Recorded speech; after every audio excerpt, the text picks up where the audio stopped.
Okay, so let's try now, Paul. Yeah, so how is it now? Yeah, I can't hear myself, so I'm assuming it's better now. Okay, great. Yes, so you were telling us that, you as a child, you struggled, you were small in size and you struggled with your appetite. And so your parents, in order to let you put on a bit of heft, allowed you to do as you wished. Yes, so yeah, very simply that was it. So, I grew up not eating as well as I should have in retrospect, looking back, but Yes. I do really understand, the sentiments of most people coming from a background where I, ate what wasn't what I now consider to be healthy. And, we grew up in Swaziland, a little country in Southern Mm, Africa. And believe it or not, I know in Uganda KFC came maybe in the 2000s, but back then, from when I was like mm. 5, we were eating KFC. So it's been a big part of my life, eating things like that. So yeah, so my journey hasn't always been one where I was an advocate for eating healthy, if I can put it that way. And how much of that actual experience influenced your thinking about diet and health and things like that? So, one of the things that really caught my attention is, like I mentioned, we are a family of 4 children. Now, growing up, I was the only one who had asthma. The rest of them didn't Oh, have asthma. And at the time, you don't think much about it when you go to medical school and you're learning about medicine. They tell you it's genetic. But when I began to appreciate, you know, the impact of our diet on our health, I began to look back and think perhaps it was because of my eating habits that I was the one who had so much of the allergies, so much of the mm, asthma. Because I ate the things that looking back, I can now see, even when I see my patients, that mm, trigger these things. And so that mm, experience for me was profound because it actually made mm, me realize that what happens to you in your childhood, what you eat, is actually important. And on my journey, I met a doctor, and probably we'll talk about this, who actually made me mm, question the very premise of mm, what many of us believe, that our genetics determine our health. And he mm, made me believe that I was responsible for having asthma. My parents didn't have a mm, role to play besides just giving me the genes. I kind of triggered mm, them. And when I mm, changed my life and my diet, asthma mm. went away. Like it's now 10 years and I don't own an inhaler. I don't have asthmatic attacks. I don't struggle with allergies. You know, Mm, I think my brother is on the call. It kind of moved to him now, but I mm. don't know what he's eating. But anyway, it's important. It was very clear to me that you can influence and impact your health in much more profound ways than you think. And that even things that Yeah. you're doing right now that you don't think have an influence actually do have an influence. I have a cousin who nearly died. He didn't know that groundnuts trigger a near death allergic reaction. And it was only very later on in his life when he actually almost died. I think it was even on a flight because he ate nuts. So you're correct about food being able to cause all sorts of reactions. So, but Definitely. let's go back a bit, Paul, to your past. And I just want to trace, where did you go to medical school? So I went to medical school in Uganda, Makerere University, the Mm. medical school, Makerere University Medical School. And had you done your high school here? So I did my A level here. So we came back from Swaziland in 1994, and I joined S3 in King's College, Budo in 95, and I was there for both O and A level. So S4, S3, S4, 5, and 6 were in Uganda in the Mm. school. Um, the one and only. It's okay. we will. We will. Anyway, go on. So And then you went to Makerere University. yeah, so I was at Makerere University.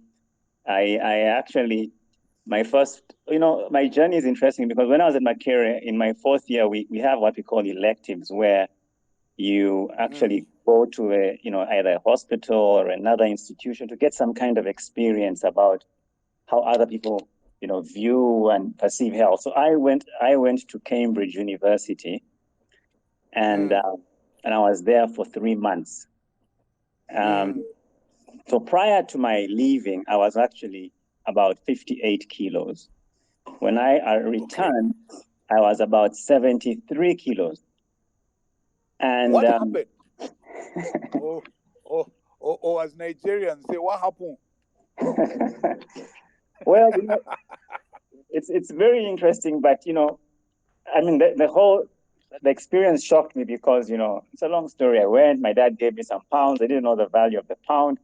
I quickly ran out of money because I was eating, what I thought was normal stuff, and then I realized I had to survive. So the cheapest food was actually, the unhealthy stuff, and it actually tasted great.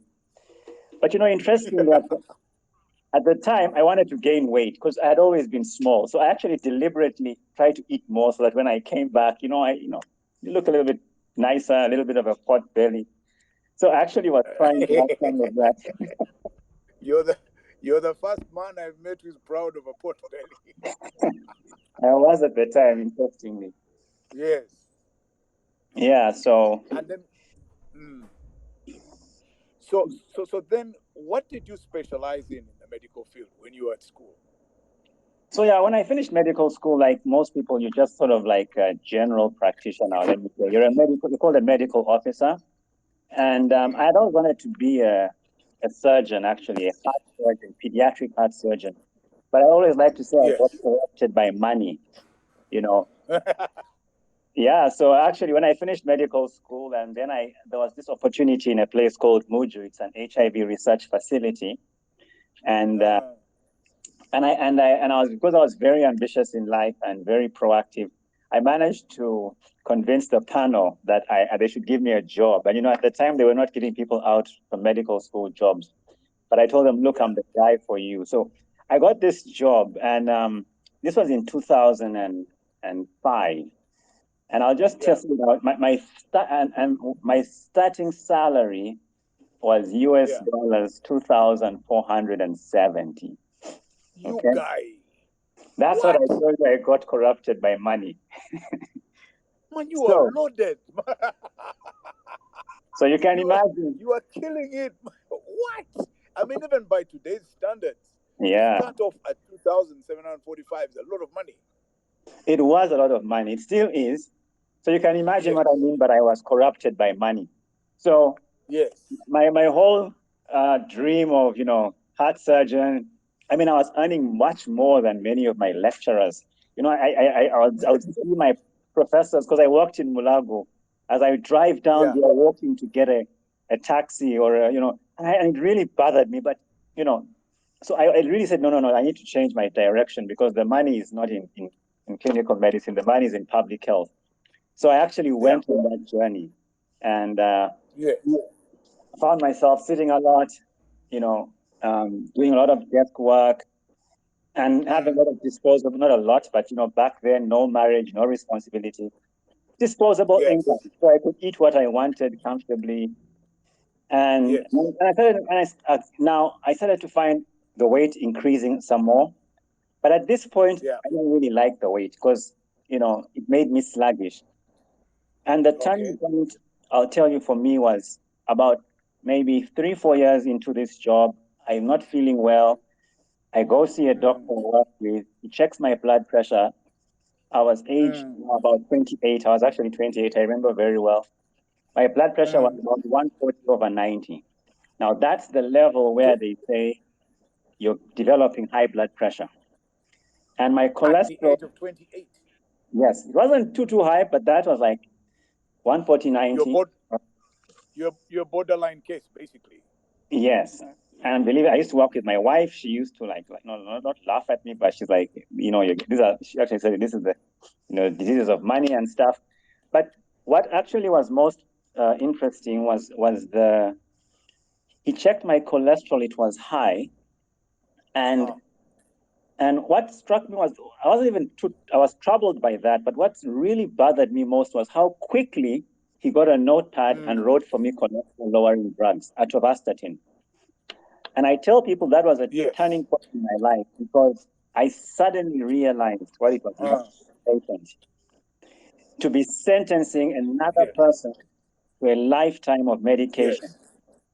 So here I was, taking, and he even said to me, you're going to probably need to take this stuff all your life if you don't do something about it. And then it dawned on me, this is what we do to patients.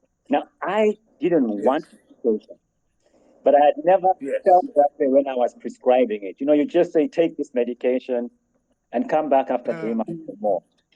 So I suddenly realized I needed to be healthy. I wasn't going to take these drugs. But sadly, I didn't know what to do. And the doctor didn't know either. He just said, go exercise, go do something. But if you don't, you're going to lose that medication. And so some random day, I'm sharing this with my wife's sister. She's called Sarah. She works in New Jersey. She lives and works in New Jersey in the US. She's like, there's this doctor you need to check out. He's called Joel Furman. He lives in our state. He's a crazy guy. I think he can help you. So I checked him out. And he did indeed. People think I'm radical. You need to check out this guy. He's called Joel Furman. Will you post his details on your Twitter feed? Because then people will find time to go look for him. Yes, I will, definitely. He's called Joel Furman, and he actually his book was like, I thought to myself when I read his book called Eat to Live, that this guy is either a genius or he's crazy. Those are the only two options. Because really, what he recommended, if I recommended that, people would just shoot me. But he had testimonies in his book, and I wrote a book called Eat Your Way to Wellness. His is called Eat to Live. And and I took his same format. There were testimonies at the every beginning of every chapter. And one of these guys says, one of the testimonies was the guy had advanced cardiovascular disease, basically cholesterol that has blocked your heart arteries, and without surgery, you have no chance. And he says he was reversing that. Now, medically, we were taught that's not possible. At that point, you just need surgery. But he was saying, I reversed this. Anyhow, I tried this guy's diet. I'm like, let me just give it a try. And I even got in touch with him because I'm a very proactive guy. And what I found is, and I'll encourage people on the just listening in, is that people love to hear from people from Africa because they're like, why is this African guy interested in my work? I thought guys are dying of malnutrition in Uganda. So I tell you my story. Why does this guy have problems of overeating? Yeah, he was like very surprised. It's like, are you sure? But anyway, I tell you my story. But one thing that struck me is he asked me in one of our engagements, do you enjoy having asthma? I'm like, what do you mean? Because I think he could sense my apprehension, my questions, my disbelief, trying to debate everything with him scientifically. He's like, look, just change your diet for 1 week. If nothing happens to you, Hello, Paul. Yes. Can you hear me?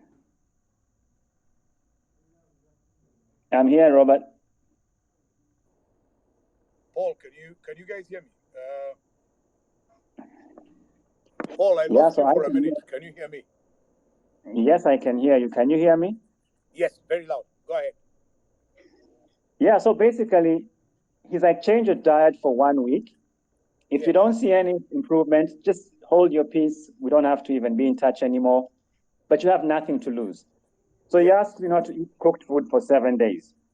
Not to do what? I always, not to eat cooked food for 7 days. So basically eat salads, vegetables. 7 days you were living like a goat. Yes. Now my wife was like, you can't do this. And I had never in my life imagined such a thing was possible. I even thought to myself, this guy is nuts. I'm Yeah. like, how am I going to make it? But I'm like, okay, let me just try. Now, day 5, I woke up and I was so energized. Yeah. That's the only thing that changed for me. But it was such a Yeah. profound change for me. Somebody all my life woke up tired, and I couldn't remember waking up full of energy. I said, this guy is on to something. Anyway, long story short, I follow his diet to some extent. Along the way, of course, I got married 1 year later. Then my wife, she's like, you know what? You no longer rub your nose every morning. You've stopped rubbing your nose. The allergies are not there. I'm not pushing you at night because you're snoring anymore and things like that. So I was like, wow, whatever I'm doing is kind of working. So Yes. 1 year later, I've lost so much weight. I'm feeling so much better. My blood pressure is 100/60, back to childhood pressure. My cholesterol is great. In my heart, I'm thinking, this is what patients really need. Patients don't Yes. need a guy to give you good medication. They want to be well. They need someone to tell them to be well. So I kind of made a Yes. conscious decision in my head that in the next year or so, I need to transition from what I do. So anyway, in a nutshell, Yeah. 2010, I left my job, and this time I was earning much more than 2,470. Um, Yes. and I was actually offered lots and lots of positions. It was really like a very good position. But I'm like, I have to leave. So I left my job and I opened up Yes. WellCare. And I'm like, people need to know this. So that's how I began my journey. Honestly, nobody came, nobody knew about me, but I was just dying to share whatever with anybody who would listen. I would tell them. I told my family, my friends, everybody. I even began giving free talks to organizations just for people to hear this. Long story, day by day, it picked up, and that's where I am today. So it's not something you went to school, this whole nutrition and diet thing. It's not something you went to school to study. Initially, not, but along the way, I did study. So I first did a course in nutritarian studies with Joel Furman. He was my first mentor, and he Yeah. introduced me to something that most nutritionists, with all due respect, don't really apply. He told me that, Yeah. it's not about food, is not nutrients. Food is food. Okay. So Yes. Yes. nutrients are just one component of food, but everything Yes. else in the food also enters your body. So if you're going to eat, Yes. for example, a chicken, and you're saying this is white meat Yes. and this is protein, well, that's true. But Yes. if that chicken was fed ARVs by a very ambitious and overzealous farmer who wants to grow his yield, you're also going to take ARVs Yes. into your system. So he made me realize, don't Or think or antibiotics. or antibiotics or hormones or whatever. So he said, don't think nutrients, think food. And whenever you think food, ask yourself, what is the best source of whatever I want? And not just the best source, but it has to be the best source with no harm to you. And so that's really the kind of approach we take. And that's why we tend to always have disagreements with people. Oh, milk is good for you, milk is not good for you. Because I believe people should get the best nutrients from the best source without any harm to your body. And so that's what I learned within the Nutritarian studies. I did do a course in functional medicine from the United States Institute of Functional Medicine for about 3 years. Yeah. And I've done lots of other courses on nutrition and Nutritarian studies. But the fundamental thing that I would like people to understand is I'm not a guy of nutritionism. Nutritionism is basically focus on nutrients. I believe focus on food. And nutrients are part of food. That's important. But think food. So that's Yeah. my. I did do some studies in that area just to clarify. So let me ask you this now, Paul. Yes. Obviously, um, you've kicked up a storm about our eating habits and the foods that we eat. Can you just break down exactly what is wrong with our cuisines? what is going on? What have you found that you find that you have issue with? Just explain fundamentally what is the problem.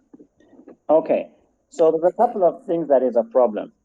The first is Mm. that our understanding of food is very simplistic. And most of us, Yes. our understanding of food and what we call nutrition is based on primary school education. Now, we need to understand Yeah. in primary school, they are teaching us like primary kids. So, protein is meat, carbohydrates is maize, fat is margarine. Okay? Now, from that Yes. perspective, people are looking for a balanced diet, what we were taught in school. Get Mm. protein, get carbs, get fats, get vitamins, get minerals. As long as somebody thinks he's Mm. getting that, he thinks he's eating well. Now, that kind of approach is not wrong, but it's just part of the story. And so you find people eating food thinking it's healthy without regarding the fact that along the way, we already mentioned about the fact that the food could have been exposed to chemicals, that a food could have been refined or processed. So the three big issues is we're eating a lot of processed food, and processing basically means you're changing it to make it more suitable for consumption, either by adding flavorings or What chemicals or what what preservatives. what happens during processing of food? What actually happens that degrades it? So basically, processing, and it's important to understand processing is not a bad thing because even cooking is processing food. But along the way, and this began mainly because of wars and in the US military, they realized that soldiers needed a source of food that didn't go bad because of the nature of what they were doing. So they decided to preserve food.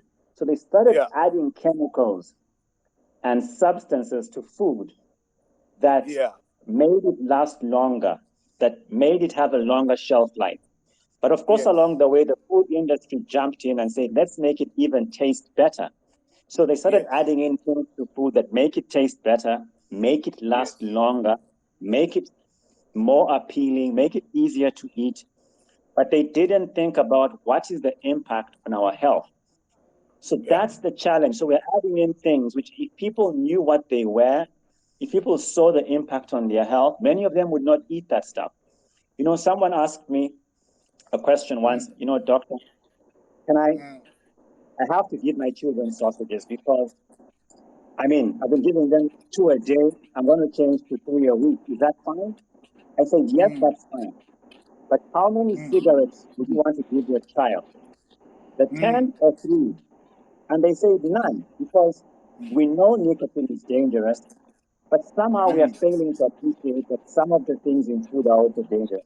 So processing Mm. adds substances that is harming our health. And many years later, they are telling us, oh, you ate sausages, they have nitrosamines, and WHO is telling us these things cause cancer. So we now see that eating food is not just eating food, but the way you process the food can actually have very serious ramifications to your health. The second thing is refining food. So that's a big difference. So refining is like taking maize to the maize mill and Uh-huh. you mill it and Yes. you sell it bottle. Now, maize is a whole grain. The outer Yes. part is fiber. The small Yes. yellow part is the germ. That's where all the nutrition is. That's where all the medicine is. Now, to make it easier for people to eat, you remove all that. You even sell it to chicken farmers, and what you leave is no longer maize. It's maize to refined maize. So this is just sugar in the blood. So refining food is removing nutrients, and processing is adding things which are harmful. And the end product is still carbohydrate, according to primary school, but is now something totally different from what you should be actually eating. So you can refine and process a food, it stays carbohydrate, and somebody feels comfortable to eat it because it meets his primary school definition of balanced diet. So So, yeah. no, you finish. You finish because I want to table So, the so national the first question. problem is refining the food. The second thing is processing it. The third thing is failing to appreciate that our busy, stress filled lives our polluted environments have such a heavy toll on our bodies that we now need to be eating more of the foods that have the micronutrients, the fruits and the vegetables that bring you antioxidants and things that will heal your body. So we've got to shift our diet to meet our environment. And so you find that people are not making these shifts because, and I believe the biggest reason is there is no immediate consequence to your choice. So you can be listening in right now, eating your burger and your fried chips and saying, Dr. Kasenene is just a crazy chap. And of course, tomorrow morning you wake up and everything is fine. But 20 years later, you get a heart attack. Now, when I see people in my practice, I've never seen one patient say, Doc, I enjoyed my life. I drank my sugar, my soda. Now let me die. They're like, Doc, what should I do to live? So everybody who says life is short, let me eat what I want, is typically somebody who is still healthy, who has no pain, who has no disease. I guarantee you when disease comes, perspective changes. And that's why it's so important for us not to take life for granted, because we are going to be alive in 10, 15 years.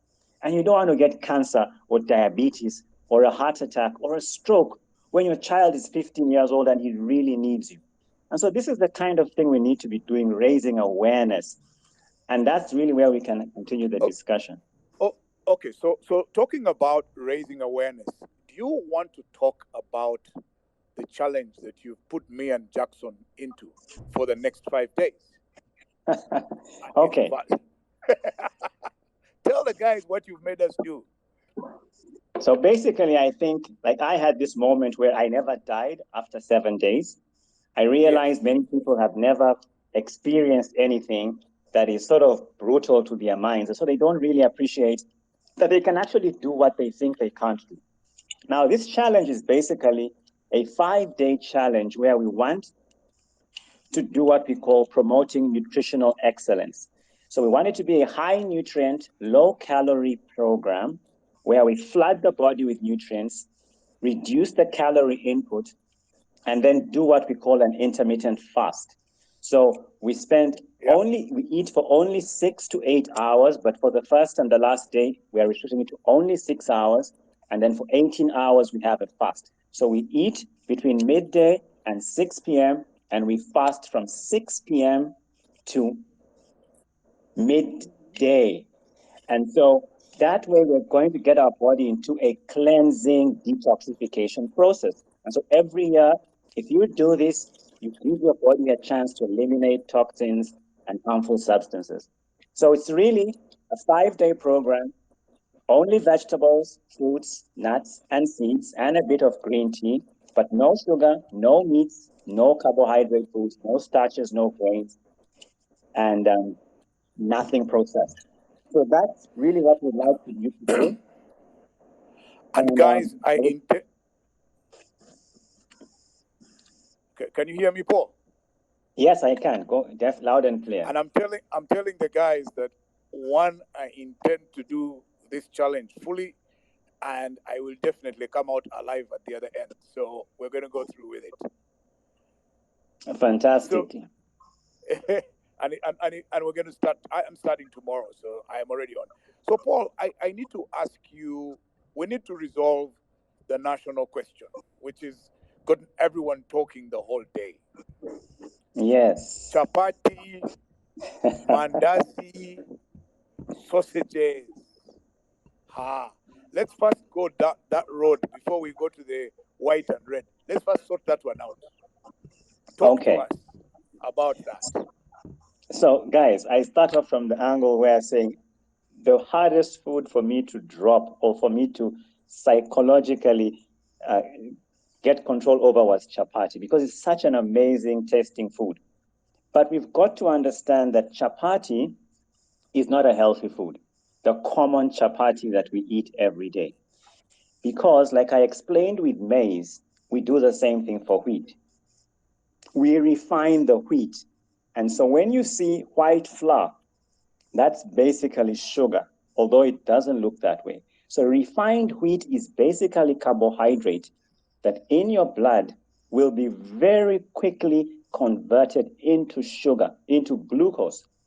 Now, it's important to understand that can even be worse than sugar, because sugar is just sucrose, a simple carbohydrate of two simple sugars, glucose and fructose. But this flour is actually thousands and thousands of glucose molecules put together in flour. Now, when you eat that, it's going to spike your blood vessel, your blood sugars. When that happens, your body is going to increase insulin, the hormone that is supposed to reduce blood sugar. Now, very high levels of insulin make us store fat. They make us hungry. They make us crave sugar, and they lead to abnormal growth changes in the body that have actually been linked with problems even like cancer. So the impact of refined flour in our blood is actually bloody, if I should use that word. And so we must not think of chapati as just something very simple. Then we go from the refined wheat, we go to the refined oil. Now, oil is even worse than wheat for the problem of weight and heart disease, because it's refined oil actually has, inflammatory effects, and its nature is such that it begins to block our blood vessels. Now, the oils Right. that people typically use, like sunflower oil, like palm oil, like sunseed oil, these are very unhealthy oils, even though they are plant-based, because they are high in a type of fat that is not good for us. Then they add refined salt, which I don't even really need to go to because everybody knows that. So refined salt, refined oil, refined wheat, together with the surface that they make it on, which you typically buy it on the roadside, the end product is godly in the mouth, but once it leaves the mouth, the body goes crazy. Constipation, autoimmune disease, diabetes, high blood pressure, obesity. Interestingly, there's been a bit of concern of high number of cases Yeah. of intestinal obstruction and constipation in border riders. And I have no doubt it's chapati, because it is such a low fiber food. It just leads to constipation and blockage of your blood vessel. So I know this sounds very, very unfortunate and sad, but this is the truth. And so we've got to rethink chapati. So then we've got the sausages, processed meats. Yes. First of all, I wrote a book, and the first principle is that 90% of our diet should be plant-based, because human beings are primates. We can't run away from this. We What are does that mean? primates. So primates are animals like chimpanzees and gorillas.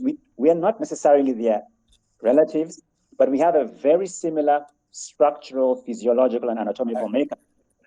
And one thing is, I know a few people who look like chimpanzees, but anyway. but what is Sorry, important? go on. I What is interrupted you. important to take from this is that our digestive system is long and coiled. And so food Yes. takes between 1 to 3 days to pass through our digestive system.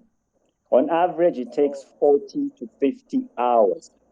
Now, some animals, like cats, dogs, lions, short digestive systems with a transit time of 3 to 8 hours.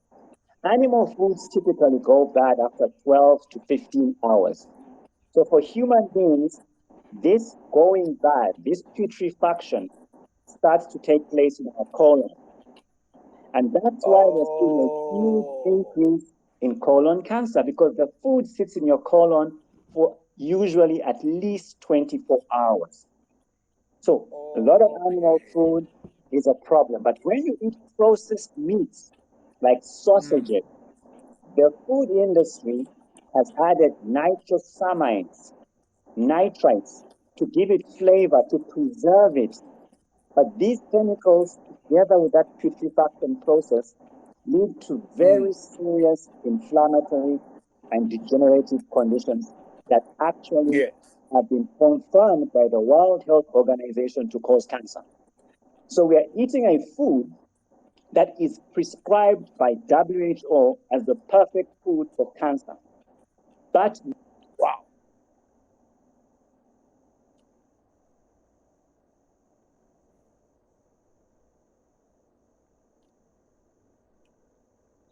Sorry, Now,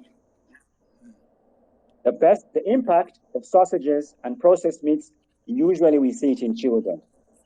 Our children, Robert, are developing much faster than they were designed to. We know this because in girls, the age of the first period has moved from 15 to 17, which is actually the ideal age to start your period, to 9, 10, 11. Now, our children are beginning at 9, 10, 11. My peers, maybe it was 12, 13, 14. Our parents was definitely 15, 16, 17. I asked my mom and she said she began at 17. Now, if you ask yourself what is wrong with this, our children have developed so quickly, they've begun to develop hormones in their body early.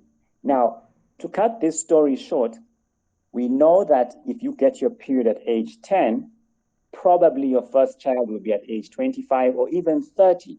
So you will have a 20-year window of constant periods. Now, some of these hormones, especially if you develop very quickly, are food for what we call cancer. We have hormone-dependent or sensitive cancers: prostate cancer, breast cancer, ovarian cancer. Now, because cancer takes 10 to 20 years to develop, when I see a 28-year-old lady in my office tell me, "Doc, I have breast cancer," I immediately realize this began when she was 10. Where was she at 10 in her father's house? What was she eating? And I know I talk too much, but I have a joke with my wife that I can ask you 3 questions and predict your risk for disease. The first question is, how long did your mother breastfeed you? If it's 3 months, you're in trouble. Second question, where did you go to school? If you went to King's College, good like me, you're high risk for disease. Thirdly, what did your father do? Because many of us grew up in homes eating sausages, bacon, salami. We are transferring this to our kids, and now we are seeing young adults paying the price. So processed meats are terrible foods and should not be eaten. And so the third thing you asked about. Yeah. Chapati, sausages, and chapati and mandazi. But let's resolve the other problem. The other problem is whether pork is white meat. Let's first sort that one out, because people want to finish me. So let's resolve that question. Robert, I hope you will take care of my kids after this call. Because I have some listen, I have some soldier friends who are on this show right now, and I am asking them to give you a lead car plus bodyguards. Don't worry. If the lead car is not in front of my house tomorrow morning, I have your neck. But anyway, so this issue of red or white meat is very important because red meat has been shown to increase risk for cancer, heart disease, and many health issues. Technically, there are 2 things that determine whether meat is red or white.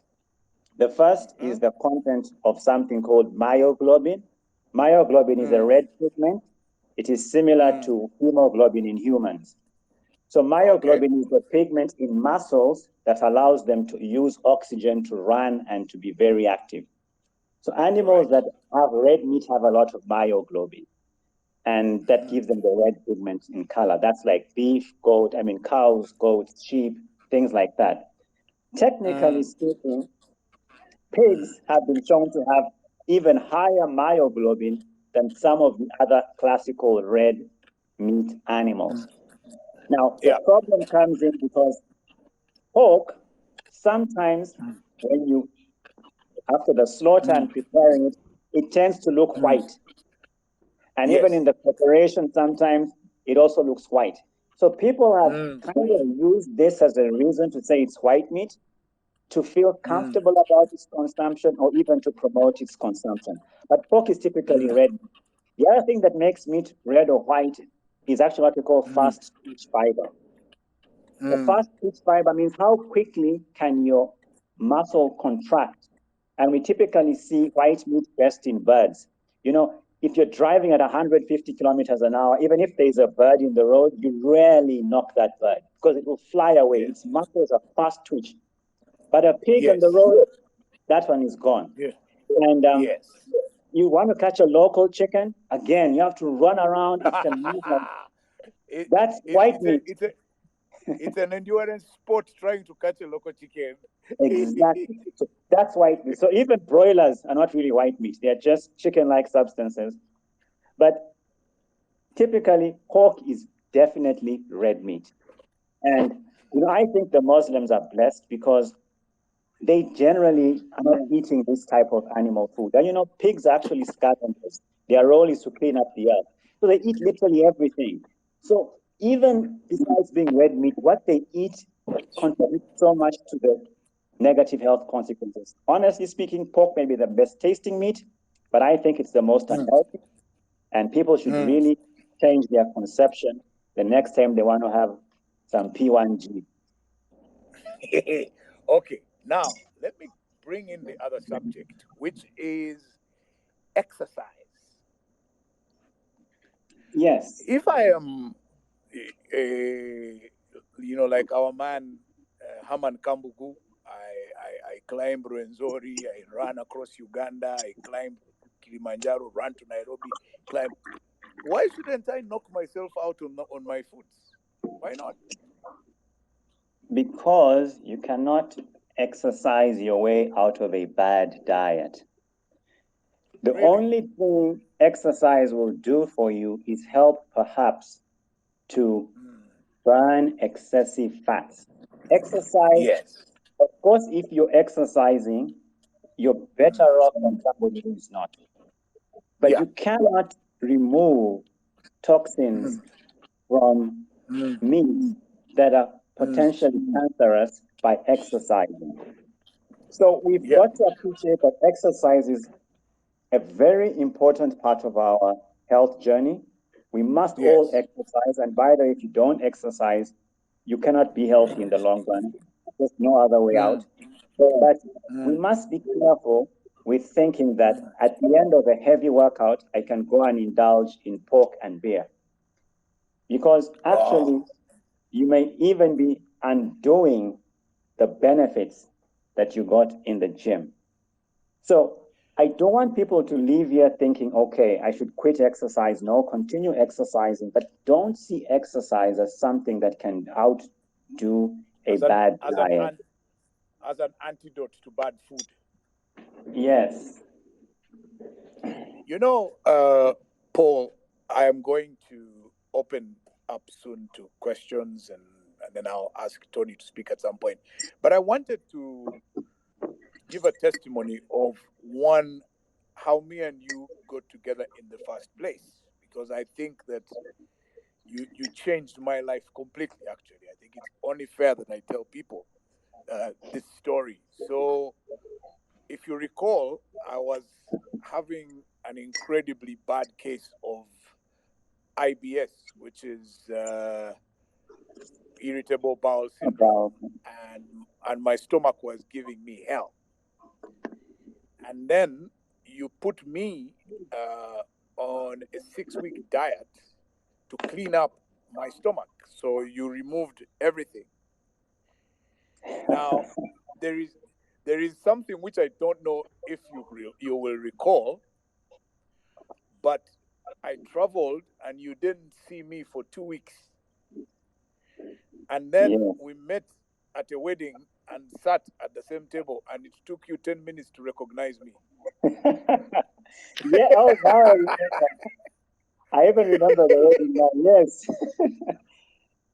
I, the Because transformation was, was huge. It was yes. absolutely, the change was, and then you cannot believe. So I moved from, like, I think it was 90 something kilograms down to what, 79. And actually, Yes. that year I did the I, MTN marathon, and that was my best ever time for half marathon. And then guess what happened the next year? I went and put all the weight back on, but I continued with my. But that was a problem of lack of exercise. I wasn't consistent, but the stomach's been healthy ever since, and so I've gone back to exercise now, and so I'm back in your hands now, sir. So don't think I have betrayed you. So, although we occasionally argue about one or two things that I see, I am still a true believer in what you say. So, at least you have me in your corner on this one. So, let me ask. Sorry, go on, Paul. No. I mean, we'll continue on the. Okay, let Otto, because he told me. Let me tell you what he told me, that he did one of your sessions, and by day 4 he was shivering. He was on withdrawal from the road. withdrawal symptoms from meat. Tony, talk to Paul.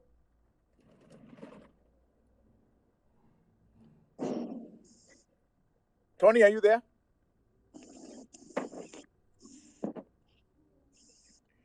Okay, guys. So I'm gonna open up now. Those are the problems of people of Nigeria. Even with your Nigeria accent, you never have power, you never have data. So, okay. So let me see if I can let in a couple of other people. Let me see if I can get in. Solo, we start with you. Charity begins at home. Solo ST. Solo to CJ. Go on.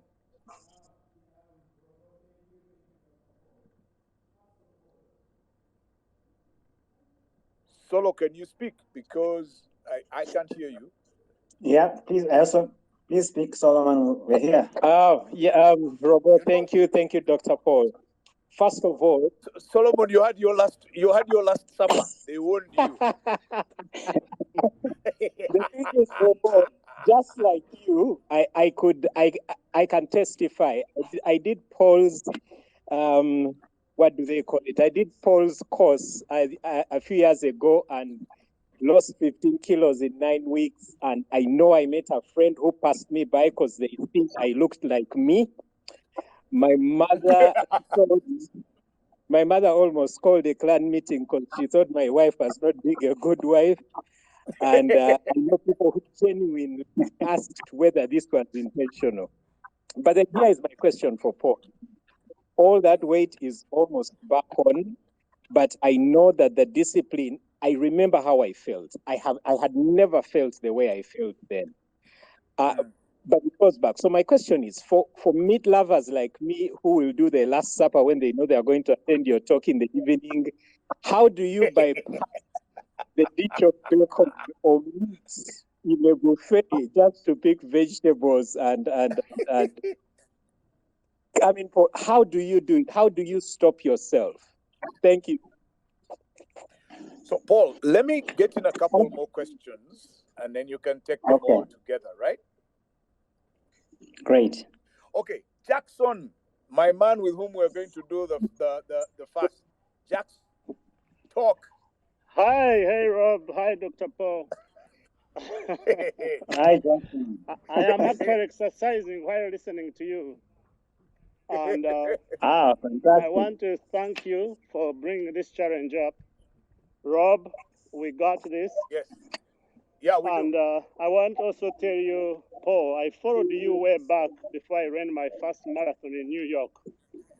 And your tidbits of Twitter helped me to redefine my diet and take out bread. I am Seventh-day Adventist, so I don't eat pork already, in addition to Muslims who don't eat it. So that's not a struggle for me. However, I'm here thinking juice for 1 week and fruits.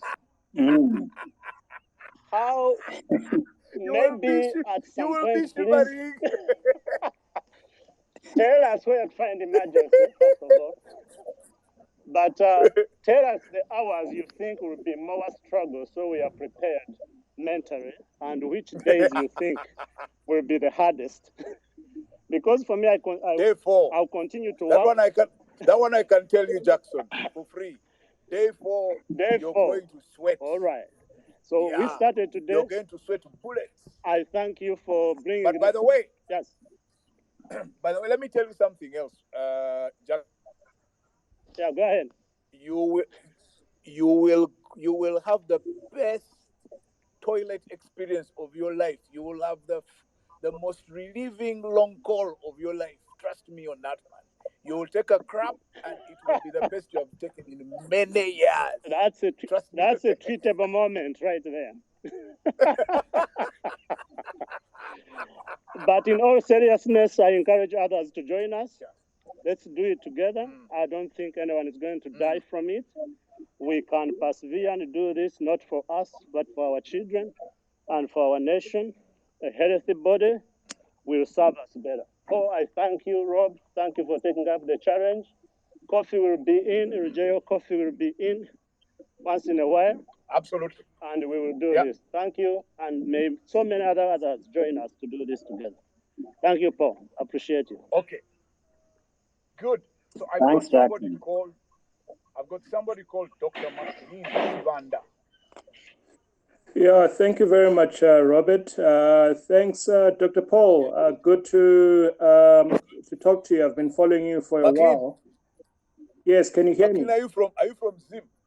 I was born in Zim, but I'm presently in South Africa. Hey, Shamwari. Yeah, thank you very much for having me. And go on. Yeah. Go on. So, Dr. Paul, I've been off meat for 2 years.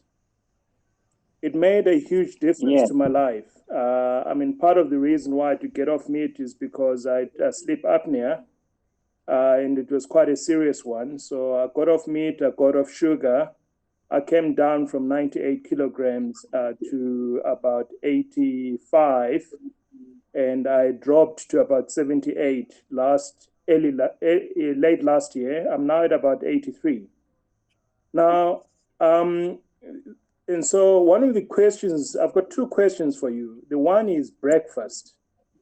I'm finding that nowadays I'm actually battling around breakfast options because I think a slight kidney issue, so I was told to stay away from sodium kind of foods. Are oats good for breakfast? What are the other breakfast options that you could recommend? And the second question relates to oils. So olive oil, is it good for cooking, or should one look at other oils for cooking?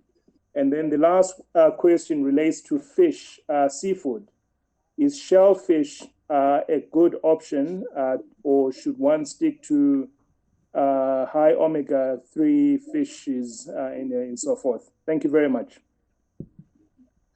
Paul, let me take some ladies, because the men seem to have a crisis. So, but let me start with Doreen Uwera. Doreen Uwera. Doreen, can you ask your question? Say your comment, whatever it is you want to say. Doreen Uwera. Yes, good evening. Can you hear me? Yes, we can. Go on. Yeah, good evening, everyone. Thank you, Paul and Robert. There are just two funny questions, but they say no question is a funny question. So you ask, no problem. One, the tourism branding, or Uganda is well known for Rolex. Discuss, since we are no longer going to eat chapati. Number two, you have weddings. Are you going to tell the service provider, I want a special kind of meal, because this is a one-off event? Talking about all the oils and whatever you've shared, and it's a true testimony. So on your wedding day, how do you advise your service provider to cook what is healthy? Thank you. Good.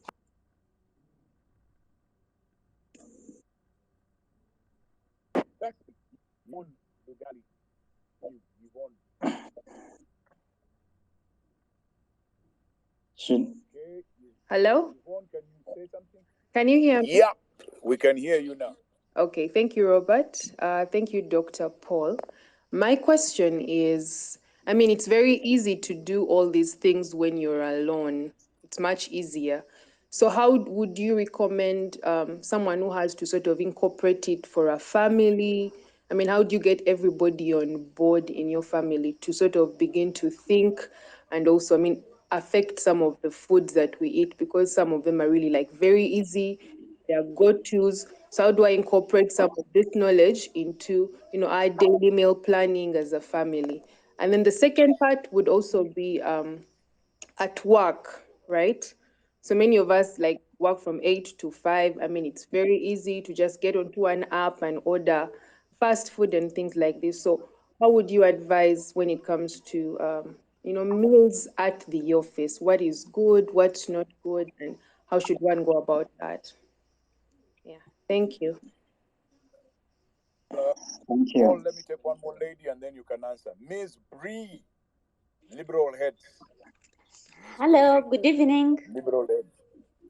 How are Yes. you? Good evening. I'm okay. My name is Brenda. Thank you so much for this talk, Dr. Paul and you, Robert. My question is about exercising. I would like to know, okay, away from the food, what impact does exercising have on our bodies, on our body system and Great. the entire body? Yeah, thank you so much. Paul, you take those ones and let's move. Okay, thank you everybody for all the questions. I'm glad there was no violence, but so the first question, how do I do it? So in my book, and by the way, Robert, I'd like to give away a book for free to one of the listeners at the end. So you need to figure out a way to do that. I will decide who gets it. But so the first question, Solomon, how do I do it? So one of the principles in my book is that 90% of our food should be healthy. So for the people who are, don't want to feel like their life is miserable because of a healthy diet or a healthy lifestyle, I recommend that keep your diet healthy Monday through Friday. So Monday to Friday is non-negotiable. This is where you're eating healthy. Okay, you cut out your sugar, your unhealthy foods, and then you leave the weekend for the time when you will have the occasional, treat. Because it is not that to be healthy, you should never eat what you like. It's just that the balance has to be right. So personally, at least Monday to Saturday, I eat healthy. And I'll just take you through my day, for example, what I do. So first of all, I'll just let you know that not my whole family knows what I do, but they don't always have the same level of, zeal or ability to see this through. So we've got to understand that our families are that. So my breakfast, when I wake up, it's water in the morning, 3 to 4 glasses, warm water. Many times it's my exercise right after that. Usually I'll go for a run. I'll have my breakfast about 10 o'clock, and I'll have only fruit. I'll have only fruit with chia seeds. Then I'll go to the office and I'll have smoothies. So my break and my lunch typically are vegetable smoothies. Now, if I in the evening encounter a friend or I get back home and there's some food that is not necessarily 100% healthy, I've already invested in health for the big part of my day. And so I encourage people to kind of adopt those kinds of principles where you get moments where you're investing in your health so that in the moments where you want to have a treat, you can actually do that. It tends to be a mentality by most people to be either doing 100% healthy, you're on Dr. Kasenene's program, or you just drop the ball and you just go to 100% unhealthy. It doesn't have to be that way. You can actually have a bit of both worlds. But to find a balance, you have to find something that works for you within the, your unique experience. But you've got to understand that at the end of the day, the whole picture counts, and I need to do what's right most of the time. So it's just that you have to make that call.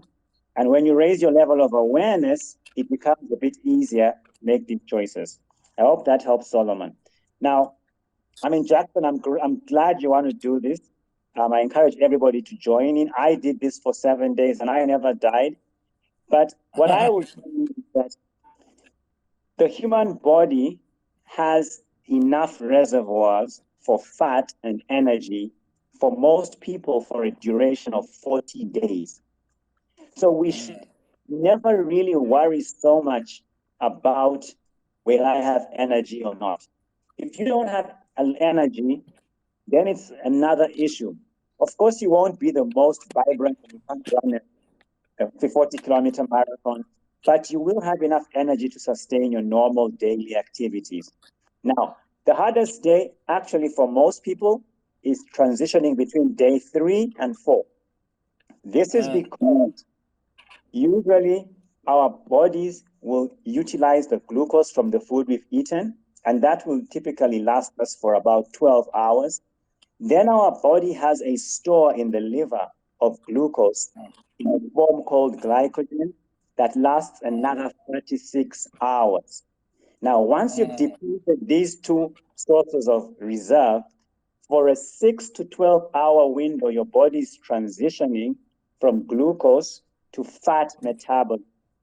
Now, in that period, you don't really have a good fuel source. So you can feel cranky, low in energy. You can really feel like things are not working out. All you've got to do is stay hydrated, keep your activity low, and within a few hours, your body is going to get into ketosis mode, popularly the concept behind the keto diet, and you're going to start burning fat. So you can actually do this, but you've got to be mindful that there's going to be that window. Of course, if your diet has not been very healthy, for some people, you kind of get into withdrawal. The same thing that happens to people who have been, smoking and they suddenly stop cold turkey. They get some kind of withdrawal effect. So if you've not been eating healthy, sometimes your body struggles to make the adjustment. But like Robert said, your bowel will be great. And it's just important to get started. We are all human beings. We all make mistakes. We all struggle, but you cannot benefit unless you start. Now, Dr. Martin, I'm very happy to hear from you. I'm happy that you were off mute for a long time. I'll just quickly jump into your questions, the breakfast options. So I think the two best things for breakfast, and before we get into breakfast, it's always important to hydrate. You shouldn't eat breakfast without drinking water, because in the night, your body is digesting, it's detoxifying, it's healing. And so your blood is concentrated, your enzymes won't work very well unless you're hydrated. So first, start your day with water. Then break your fast. Breakfast means break the fast. It doesn't mean eat in the morning. It says break the fast. That can be at any time. But typically, you want to start your fast with water-rich substances and energy-rich substances because you want to energize your day. So fruit is a great breakfast option because it's high in water and high in energy. Eat the fruit whole. Avoid making fruit juice. Eat the fruit whole. Very good breakfast option. Have 2 to 3 servings. Use your fist as a measure. And then also get grains. Grains are another great breakfast option. Oats or maize or millet porridge, or even you can actually get whole grain cereals. And then I recommend Paul. Yes. It's not in Uganda. It's not called millet porridge. Hey, it's called bush. Yes, that one. It's called bush. Yeah, that one. Yeah. Okay, so sorry, so basically, let's structure our breakfast around fruits and grains, and then use some liquid-based, substance for your grains. Some people can just put in water in your oats and then use bananas to flavor it up, or you can use a plant-based form of milk, like almond milk or cashew milk, something like that. So I would recommend these kinds of options to think about in breakfast. Now, of course, if you have an issue with sodium, we must avoid processed foods. The biggest problem with sodium is not even so much salt, it's processed foods and soda. That's where most sodium is. But if you have a kidney issue, you want to be thinking about also going slow on sometimes potassium, depending on how the kidney function is. But I would say if that hasn't come up as an issue. So what is potassium? What foods tend to carry? Bananas? Yeah, so bananas, avocados, tomatoes, sometimes pumpkins. This is where you find potassium. Now, potassium is excellent for blood pressure. It's very, very important. But when you have a kidney issue and your kidney is not working very well, sometimes you want to be careful because potassium can cause some challenges. So for the ordinary person, don't even think about trying to balance sodium and potassium. Just try and avoid processed foods and eat some of the recommendations I just gave. So very quickly, olive oil. Olive oil is a healthier oil, but when it comes to oil and cooking, the most important factor after considering what type of oil is in the food, that's always the most important. After that is what we call the smoke point. So will the temperature at which oil, once heated, turns into smoke. Now, certain oils like olive oil have a low smoke point. So when you heat it, it easily turns into smoke and therefore becomes denatured. So using olive oil for high heat cooking isn't always a good idea unless it is the pomace variety and not extra virgin olive oil. So extra virgin olive oil is best for low heat or salads. Now, if you want to use some heat, the best options are avocado oil, almond oil, coconut oil, and surprisingly, even ghee. Not always easily available in every part of the world, but these are the better oils.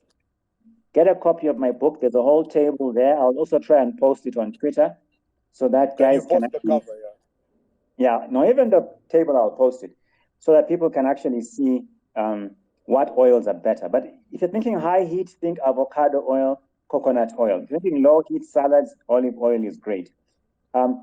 Fish, seafood, shellfish. Shellfish is not is actually a healthy food, but shellfish has a type of protein that causes inflammation and allergies or sensitivity in many people. And so we've got to be first careful that we are not sensitive to shellfish. I generally tell people to avoid shellfish because there are other fish types like salmon or tilapia that are so much, healthier with also a high dose of omega-3. So, Doreen, discuss... How about semutundu? So that's... So most of our freshwater fish is very, very healthy. And I think people should always look for freshwater fish. Again, silly, but not farm-raised freshwater from natural freshwater bodies. So, discuss tourism Rolex. Like I said, a foreigner in Uganda has to try a Rolex. You can't come to Uganda and not eat a Rolex because that's what, we all want to do. However, Rolex can't be your daily bread because that's when you're going to get into problems. So there's always room for ice cream, for chocolate, for cake, for anything, provided it's in moderation. Unfortunately, the things we're telling people to avoid, people eat 3-4 times a day. Chapati, cake, pasta, pizza, bread. So those we really want to eat very seldom. So on a wedding, I have actually always found that weddings are my favorite place to eat because there's always a wide variety of food. So if you have a normal wedding, just ask the hotel or the caterer to cook all types of food so that people can have a wide variety of choices. There's no need to have a wedding that is only vegetables and beans and peas and stuff like that. As long as people have the right mindset, then we are not doing the thing we always see. And I'm going to post another picture. I went for a wedding and I couldn't believe a guy at the table I sat with. His plate was just like a mountain, literally Mount Kilimanjaro. But that is, but Paul, that's common practice at all these weddings. People have come to catch up on all their dream foods. They just pile everything, including the cake. They put it on top of the chicken and the vinegar, which is anyway. Sorry, just finish the questions, and then I'll tell guys how we're gonna go about this. Yeah. So basically, let's not be too single-minded about this healthy eating stuff, but have a whole range of variety. What I would tell the service provider is to cook whatever foods in healthy ways. So if you're going to have some chicken, let it not be deep-fried chicken and stuff. Have some grilled chicken and stuff like that, and a very healthy organic type, so that your guests are treated to healthy food across the board. So how do we integrate healthy eating into our family? Now, So if you're doing a 5-day juice fast, I don't encourage you to get your whole family on board unless they're on this call and they're also motivated the same way you are. Otherwise, it's going to be.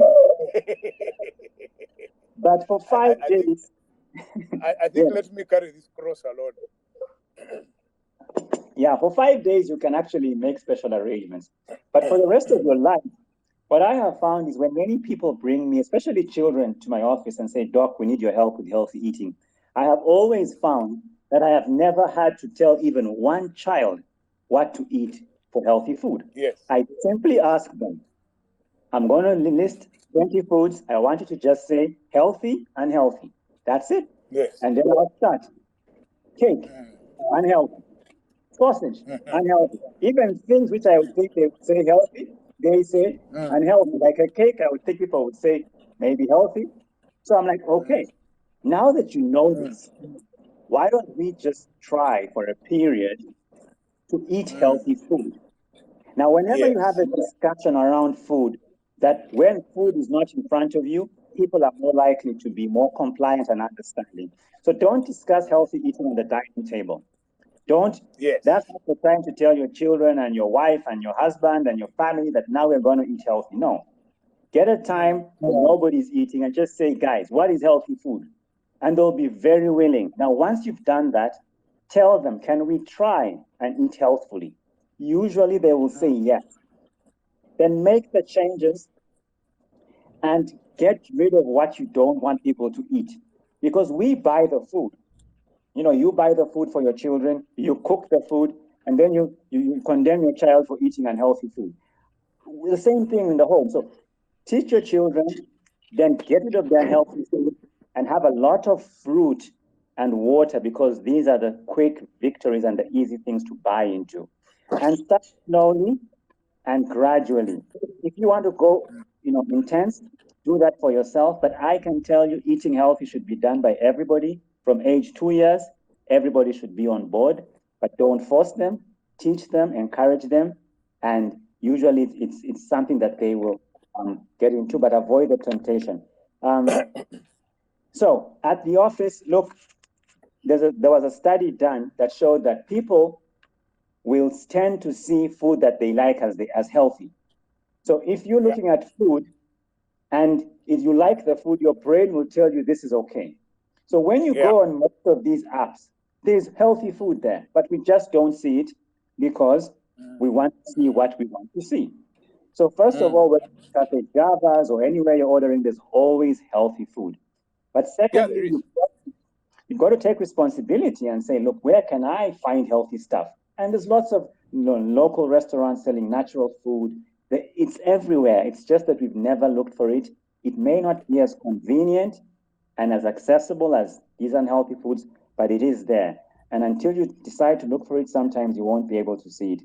The last question was the impact of exercise on our bodies. I mean, there's tons and tons of benefits.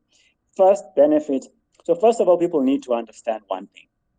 The health of our bodies, the programs that promote health were designed on the background that human beings were mobile. So everything that's necessary for health only works if your body is moving, even healthy eating. So movement is not optional, it's sort of mandatory. So we've got to get this body moving 30 minutes a day. But the benefits are, for example, you increase circulation. So you get the nutrients you've eaten where they need to go quickly. You pick up the waste product from where it is and remove it from the body. You wake up your immune system. Exercise wakes up your immune system cells. It wakes up your brain cells. It helps with detoxification. Exercise is good for your brain, for your heart. It's good for everything. I think there's a saying that wraps this up well. It says, those who think they have no time for exercise will need to find time for illness. So pretty much the recommendation is 150 minutes of cardiovascular. That's for your heart. 2.5 hours a week. 30 How many? 2.5 hours a week of cardiovascular. That's walking, jogging, running, swimming. 30 minutes of strength or resistance. That is either press-ups or or sit-ups or crunches or dumbbells or resistance bands, 30 minutes and then 30 minutes for stretching. Look, my advice to people is if you think you have no time, cut it out of sleep. You will always get more energy if you cut out 30 minutes of sleep and put it in exercise. Yeah. Okay, Paul, I want to ask that we do something extraordinary today. We normally end at 8:30. I'm requesting that we end at 9 because I have questions after questions after questions. It's just the floodgates are open. So let me take a couple more. I will start with people who, if they don't talk, I will be finished. Rukwenje, talk. Be kind. Rukwenje, where are you?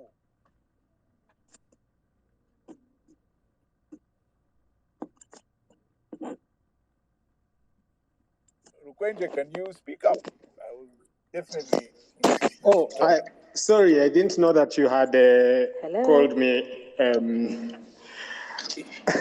Yes, you talk now, Rukwenje. No, actually, the doctor has already hinted on my question. Answered you. Yes, I wanted to ask about moderation. I thought what he meant was that chapati is bad, but he said, we can eat some, and that's fine. You can have one a week. No, But one a week is okay. But for you, we can see. We shall bribe you. Okay. One of our mentors, Solome Kasruta. Solome, talk.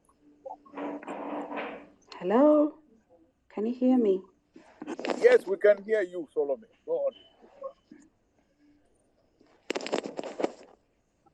Solome, please talk.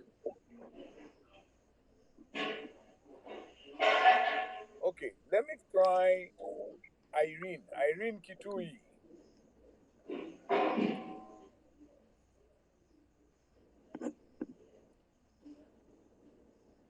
Irene Kitui. Okay, I think Chris Cacho, you talk.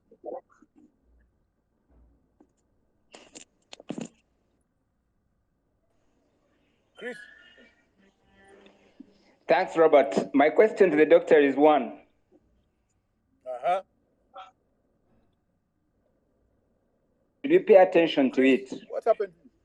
Should we pay attention? What did you say? Should we pay attention to blood type dieting? Okay. Okay. Good. Uh-huh. Susan, my good friend in Sivirua. Susan, what do you have to say? Hi, Robert. Thanks, Dr. Kasenene, for a very informative session. Personally, I've been off wheat since 2016, and I had to change. It was purely for health reasons, and I had to change my diet. And what I opted for was the Eat Right for Your Blood type diet. So, and it's really fantastic. I can understand people who struggle in hotels, breakfast, conferences, because you find that you really can't eat anything around the table. I just wanted to ask Dr. Kasenene his thoughts on the Eat Right for Your Blood type diet. Thank you. Oh, okay, great. Let me see who is there. Moses. Thank you so much, Robert, and thanks, Doctor. This is your on and off student, Moses, and so I think Doctor had one question, particularly about coffee, and I know Robert will be interested in this. What is your recommendation on the amount of coffee to take when? Because sometimes when I take coffee before I run like crazy. And sometimes if I take it later, I cannot sleep. What is the recommended time and your comments on coffee? Thanks.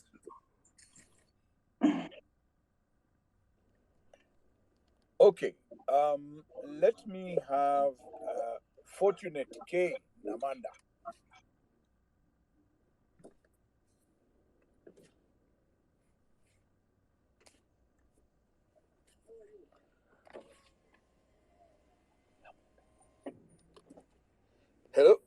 Fortunate. Okay. Yes, I'm here. D. Good evening. Ruaka. Can you hear me? Good evening. Yes. Yes. Yes, please. Go ahead. My name is Fortunate. Thank you, Robert, and thank you, Dr. Kasenene, for this show. Mine is a submission on that radical detox diet of no cooked food. I joined the Kasenene movement in January this year on some challenge he launched. I had fresh salad, fruit, and water for a whole month, and the good news is that I did not die. So just to assure us that it's You are saying doable. here we can hear you. Yes, so did you hear my submission? Yes, we did. Yes, we did. Yes, so I was just assuring your listeners that it's doable. I did that for a month and I did not die. So yeah, so thank you, doctor, for the good work that you're doing. Thank you. D. Rwakatungu Musime. Are you there?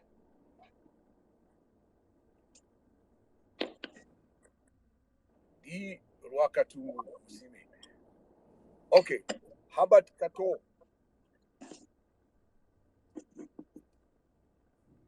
Habat Kato, can you talk?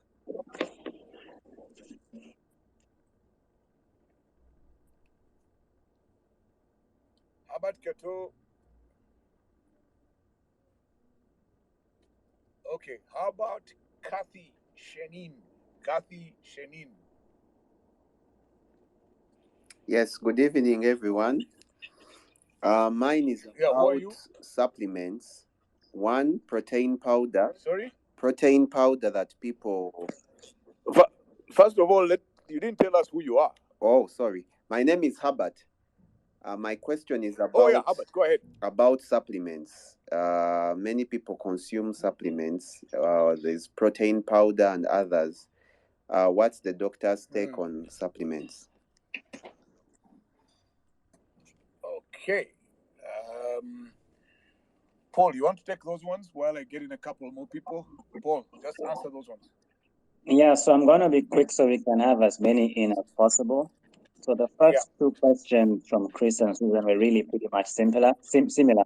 What's the take on the blood type diet? So generally speaking, my view is that we don't really need to focus on eating for our blood type. And I'm going to give you 3 reasons why. The first is scientifically, the science shows that eating for your blood type, yes, there is a difference in the way your body handles food, but it doesn't seem to be a long-term impact on your health unless your body was sensitive to those foods in the first place. So there isn't really a worry that if I'm not eating for my blood type, I will have an issue. This ties into the second point, because I like to say, if I look at my grandparents, I don't think any of them knew their blood types. And yet they all lived long lives, into their 90s. So it's just testament to the fact that you can live a long life without knowing your blood type. And the third reason is practicality, because I know a family where the wife is blood group O and the husband is AB, and 2 children are blood group A and 1 child is blood group B. So you can imagine in one home, all the 4 blood types. So it can be very hard to navigate how to eat for your blood type. However, that said, the benefit or the good thing with the blood type diet is that they generally always recommend healthy foods. And so when you're eating for your blood type, they're not going to be recommending sugar and unhealthy things.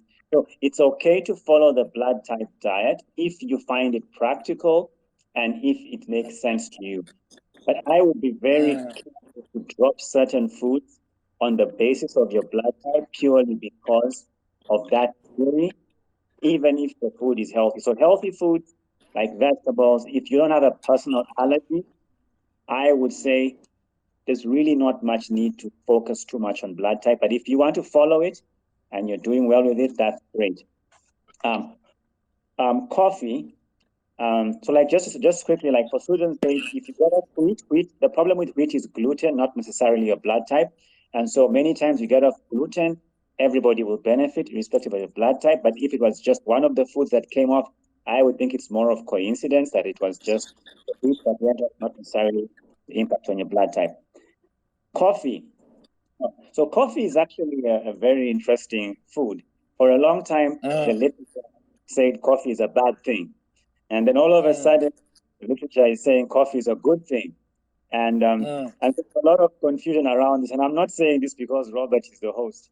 But what is important to appreciate is that coffee has because coffee has something, caffeine and other ingredients, caffeine and other things that we must understand have mild toxic elements to the body. And so for certain animals, coffee is very toxic. But for human beings, that aspect of coffee seems to trigger responses in some people that could be beneficial. So what the studies now show is that coffee can be beneficial in some people, while in some people it may not be so beneficial. But the aspect that makes coffee beneficial is that it can help stimulate memory, it can help with your blood sugars, so your insulin resistance, but it has also got the organic coffee. Anyway, in summary, I recommend people should not have more than 2 cups of coffee a day. Preferably 1, maximum 2. Moses, coffee has stimulant impact. So if you take coffee before you run, it could actually stimulate your body to do much better. If you take it before you sleep, you're one of the people who probably metabolizes coffee differently than others. So I would say just understand the impact of coffee on your body, maximum 1 to 2 cups a day, organic coffee. But in my opinion, if you get palpitations, if you fail to sleep, if your hands start shaking, that coffee is something you want to avoid. But definitely, a lot of the literature coming out is saying coffee has a lot of health benefits. And so I think it's something that can be consumed in moderation. Thank you, Fortunate. And that's the point at which I tell everybody, drink Ruggiero coffee. I mean, really. Okay, so go on, Paul. That's it. The host is allowed to give a palango. So. But go on. But honestly, Ruggiero coffee is good. I'm not a coffee lover, but I've tasted the Ruggiero coffee, and I think it's a good product. So yes. But I'll tell you something, Paul, about that coffee, because one, it's Robusta, and Robusta produces a lot of caffeine, and that the reason it produces caffeine is it's a defense mechanism for the plant against poisoning. So that's why it produces caffeine, a lot of it. And the way we produce our coffee, we don't add anything. While we refine it by grinding it, we actually don't add anything. There is no processing or preservative. So that's it. So it's healthy in that way. But go on and answer the other questions. Yeah, so there was also a question about supplements and protein powders. And I just want to be clear that my view is that in an ideal world, we don't need supplements, because whatever is supplements, ideally we want to get it from food. However, most of us don't live in an ideal world. Many of us, our lives are filled with stress. Many of us, we don't exercise enough. Many of us, the food we are eating have been grown in soils that are depleted with nutrients. So sometimes we think that even when you're trying to live a healthy lifestyle, excessive demands for nutrients on your body could lead to an insufficiency. Sometimes it's like you're not spending enough time in the sun because of the nature of your work, so you could end up with a vitamin D deficiency. So sometimes a nutritional supplement can be beneficial. So I'm not against supplements. I think they have a role to play, but they are supplements, not substitutes. So you're not taking it so that you don't have to exercise. So you're not taking it so that you can get a quick fix to burn your belly fat. You're not taking it so that you can build protein. You're using it only to bridge a gap, and you're using a high quality supplement that will give you nutrients that will be beneficial. And always get supplements from somebody who knows what they're talking about. Unfortunately, the supplement industry is full of multi-level marketing companies who do have great products, but sometimes the wrong person selling. When I was in my S6 vacation, believe it or not, after a 2-day training session, I was on the streets selling nutritional supplements. And I was more interested in selling than people's health. And so whatever product I had, I would convince somebody it's going to help them. And so because people want something to help them and they won't get the benefit, they start to think this is a scam. So supplements can have a role to play. They are not your first line of defense. They are only to bridge a gap. And you don't need them for the whole year, only 2 to 3 months in a year to bridge the gap and get a high quality supplement. I think those are the questions that I had, right, for this round.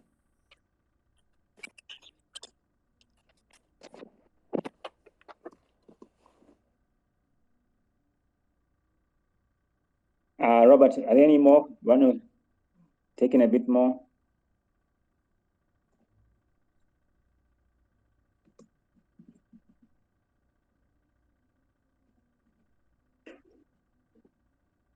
Robert, are you still there?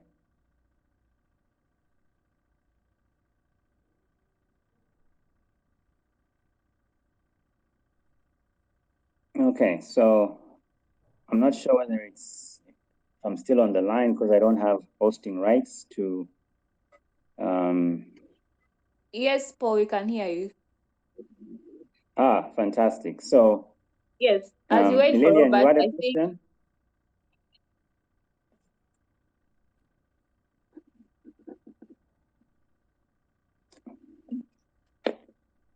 Yes, what a person with yeah, please go ulcers ahead. could eat.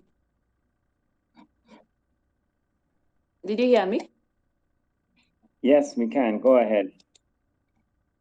Yes, I just wanted you to enlighten what a person with ulcers could eat to prevent more infections. Can anyone? And what not to eat. Okay, let me just see if I can find a look. Okay, so let me just take that as Robert gets back on board. So, we've got to first of all understand whether you actually do have ulcers, because an ulcer means you have a wound in your digestive system. Many people actually have just inflammation and not ulcers. If you have an ulcer, then you've got to treat it. But if you have ulcer-like pain, usually it's caused by inflammation triggered by certain foods in periods of heightened stress. The foods that we find that are most useful in helping people not develop recurrent ulcers in terms of elimination are gluten, which comes from wheat. Gluten tends to be a problem that increases risk for ulcers, and that's mainly in wheat, that's bread, chapati, etc. Some people will be sensitive to groundnuts, some people to dairy, the protein in cow's milk, and some people to soy or certain types of fish. And so I would encourage you to stay away from foods that tend to increase digestive sensitivities. And you can read up along those lines. It's also important to avoid foods that tend to increase irritation of an inflamed lining, like high acid fruits, like lemons or a pineapple that isn't ripe, or passion fruits. These are foods that tend to cause more problems. Chili, oily foods, and carbonated drinks like soda tend to make this worse. So I would encourage people to first avoid those foods and then look for healing foods. Some of the foods that are good for ulcers, one of the things you can easily try is taking cabbage juice. So you just blend cabbage, make it into a juice or a smoothie, add a bit of ginger, maybe a green apple for some flavor, and drink cabbage juice about 0.5 liter to 1 liter every day. Other very, very good foods are cruciferous vegetables like broccoli. Cabbage is actually one of those. Green leafy vegetables, and then just eat a lot of natural food. I would also encourage you to use probiotics, which are healthy bacteria. These can come from fermented foods, but also from a probiotic supplement. And then using nutrients like zinc. Zinc is good for healing the digestive lining. And even herbs like slippery elm or aloe vera. So It's very hard to give a very conclusive, remedy to the solution right here. But what you eat is very, very important, and ensuring that you manage stress, because our gut is the emotional brain. So I hope that is useful. Yeah, thanks. Robert, I don't know if Robert is back on. If not, maybe we can have Stella. Paul, I can Robert. hear you. Oh, great. Okay, good. I am so sorry. I lost you guys for a minute. But Stella, can you go ahead? Well, good evening. Thank you, Mr. Robert and Dr. Paul. I can assure you that today's session, those ones who have got the mic to ask a question are the lucky ones for the day, because many of us have many questions. Now, my question one would be, would you advise us in regards to the 3-liter drinking of water per day? And then what kind of raw food would you advise someone to eat throughout the day so they don't get hungry very fast? Then I have a problem. I don't know if you can help me out. Recently, someone who likes doing a lot of exercises, and recently I've developed something. I don't know what happened. When I start running, I reach a certain point and I start sneezing a lot. I don't know what could be my problem. So would you advise me on what could be my problem and how to go about it? Then I also had an issue with milk. I used to take a lot of milk. I don't know if it became too much in my body, but right now when I take, even if it is just a glass of it, I just bring it back. Thank you. Okay, great. Solome. Can you try and talk? But if you can't talk, you sing.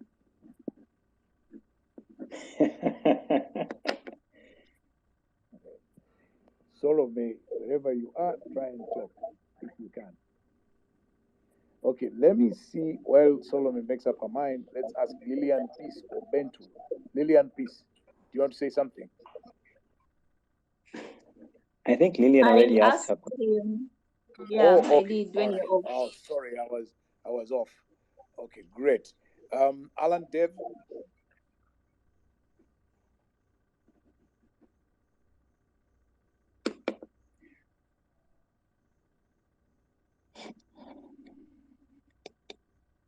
Okay, let's see if we can get in Mark Ivan Cheyunez. Mark Ivan Cheyunez.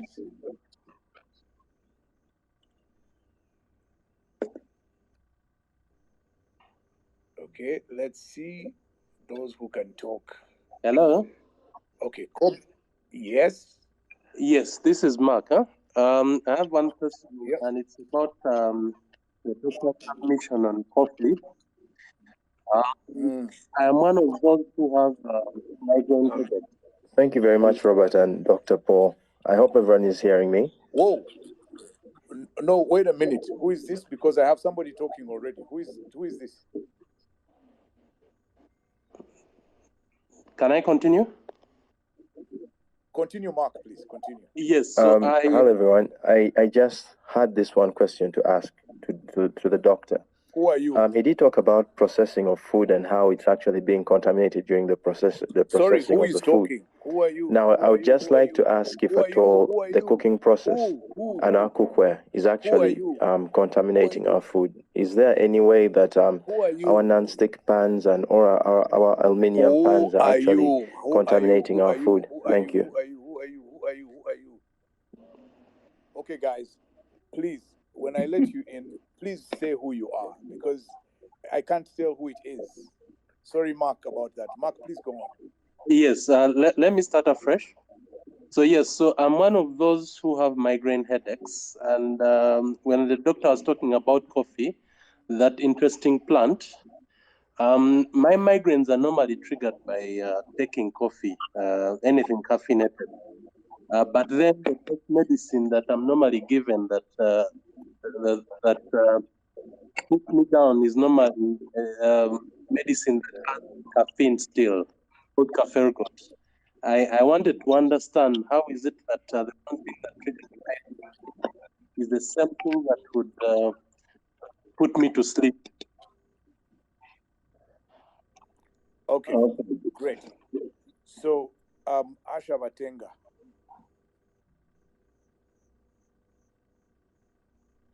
Asha Batenga.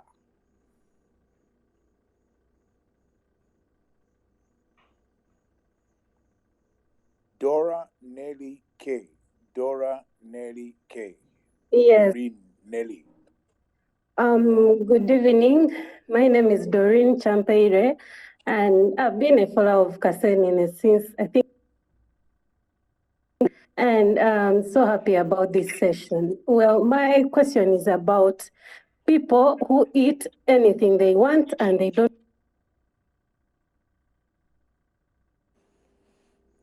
And they don't do what? Or slim. Or they remain slim, right? Yes. Okay. Alan Dev. Robert, I didn't get that question fully. You'll have to repeat that for me. No, I think she was asking people who eat anything they want, but they still remain trim, small-bodied. Oh, okay. Okay. Right. So, Paul, I think you better take on those questions now. Okay, so let's just take these very quickly. So the first question was about the 3 liters of water per day. Yeah. Now, what is most important is that we keep our bodies hydrated, and that means drinking water and water-rich fluids throughout the day, not all at once. Have some water, Robert. Yeah, I am going to have some water. By the way, Paul, don't laugh at me. Let me tell you what has happened. Ever since you introduced me to that morning drinking of water, in the morning before I do anything, I take 1.5 liters of water. Fantastic. I'm happy to hear that. Yeah, I do. Daily. Yeah. So, I mean, that's something everybody should emulate. But so very simply, water, the human body is 70% water. Without enough water, your body won't work very well. The body needs about 30 mils per gram, but a very simple formula. Get your weight in kilograms, divide that number by 30. Weight in kg, divide by 30. That's how much water you require in liters each day. If you're 90 kilos, 3 liters, 75 kilos, 2.5 liters. Drink it throughout the day, not all at once. My recommendation, drink at least half a liter or 3 glasses of water every 3 to 4 hours. Tea without sugar, tea without milk, or any drink that is not caffeinated can count to your water intake. Coffee, alcohol, milk, tea, sugar don't count to your water intake. And in fact, you have to drink the equivalent amount of water to those drinks on top of your daily requirement. So you don't have to drink all as water, but most has to come as water. Use the color of your urine to guide you. And so you will be able to stay hydrated. You know, eating raw foods and natural foods are low calorie, which means you tend to get hungrier sooner. So feel free to eat more. There isn't any restriction to the amount of food you should eat when you're eating healthfully, provided you're eating the right thing. Eat whenever you're hungry. It's even nice to eat frequently because that means you're getting in lots of nutrients every time you eat.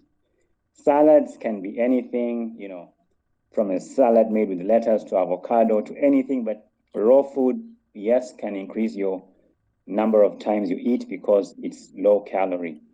Why you would sneeze while you run, I wouldn't have an idea. That would require, I would recommend if you can get in touch, we do a proper consultation to understand your situation fully. Maybe there's some trigger, you know, to your body as you exercise. Milk is a subject I don't think we have time to get into, but I'll leave you with two nuggets. Milk is a very healthy food. It's so healthy that any animal drinking milk can live for a number of months only on milk, like a human baby can for 6 months. That milk is so healthy, it's designed only for infants.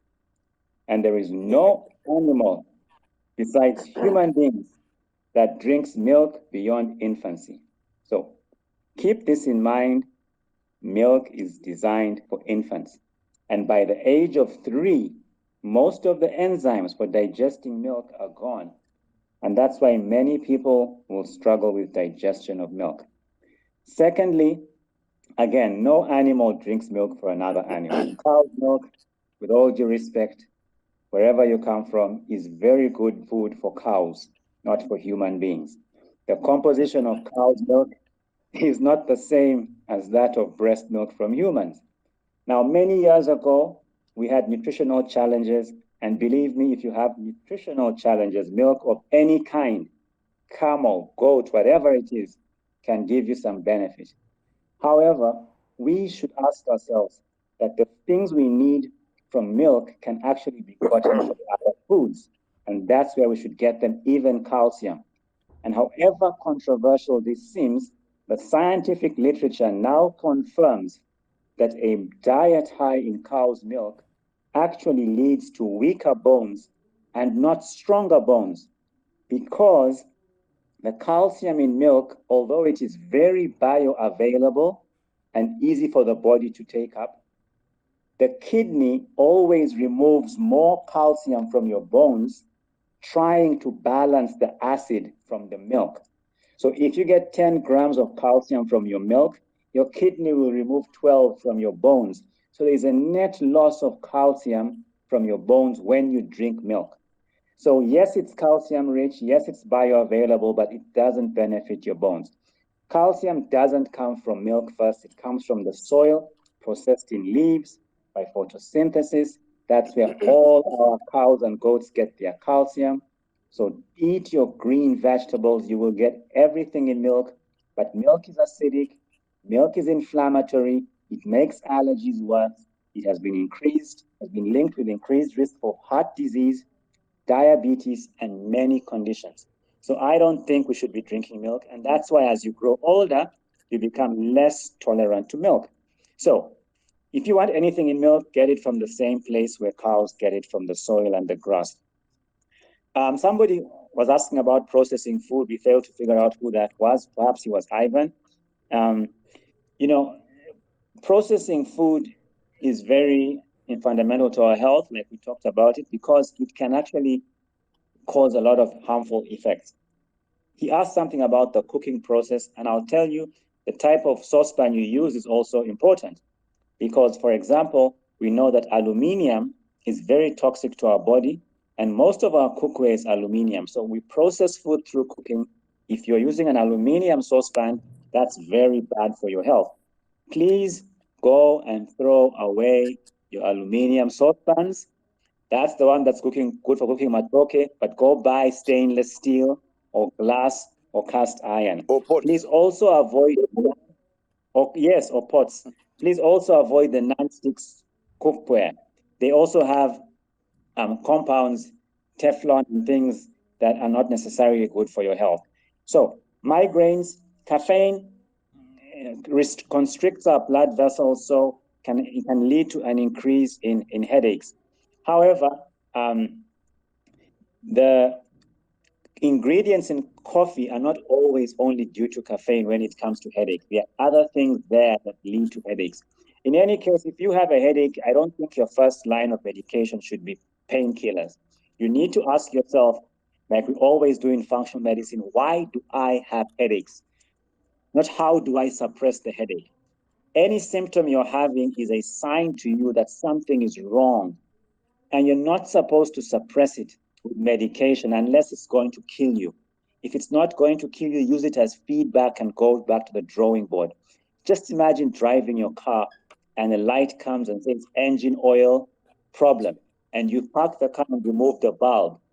That seems to solve the problem, but does not solve the problem. So I would discourage you from using strong pain medications for headaches. I would encourage you to first do an elimination diet. So get rid of all wheat, all milk, all eggs, all groundnuts, all soya, all fish in your diet.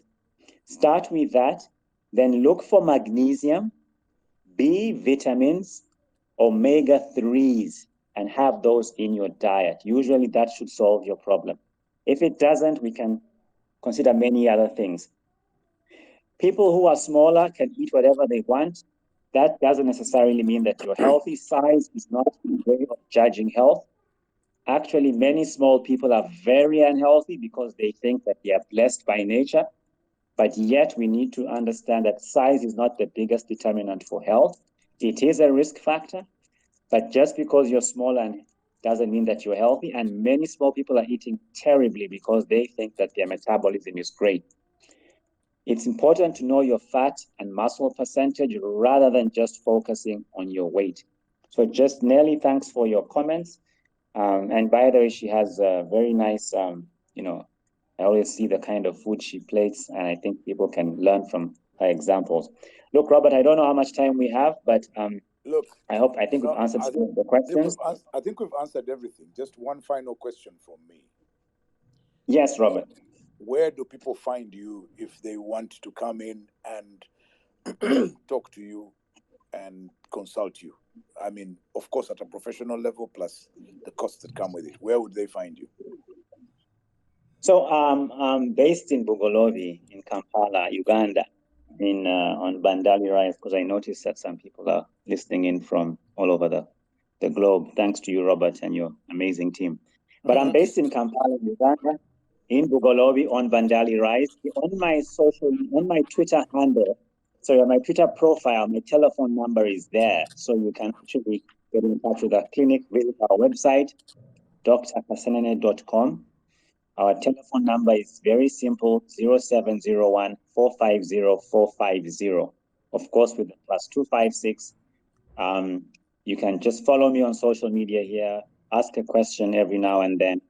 And I would strongly encourage everybody to get a copy of my book because all these questions are answered there in a bit more detail in ways that are quite clear for you to understand. And the details of how to get the book are on my pin. I've pinned a tweet and it's on just below my profile. You can see how to get the copy. Even on Amazon Kindle, you can get a book there or any place where Amazon distributes.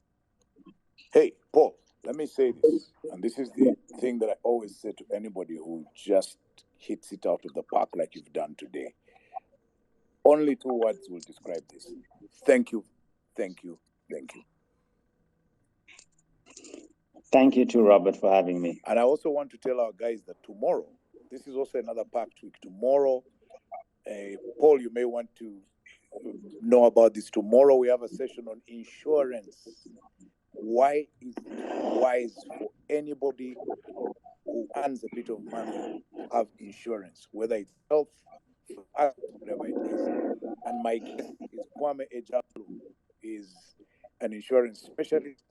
And he told me when we were agreeing to do this, he said that no financial planning is complete without insurance. So that's what we have tomorrow.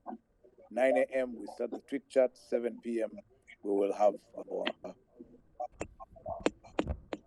Paul, thank you. And please, regards to your wife and tell her we're grateful that she allowed you to do 2 hours with us, and to your team for having stayed with us the whole day. We're absolutely grateful. And so it's now time. Thank you, Paul. And thank you, Robert. It's been a pleasure. For those whose questions I couldn't take, continue engaging Paul on Twitter directly. He will answer everything. I know Paul is very active on Twitter, so go to your questions. For the rest of you, good night.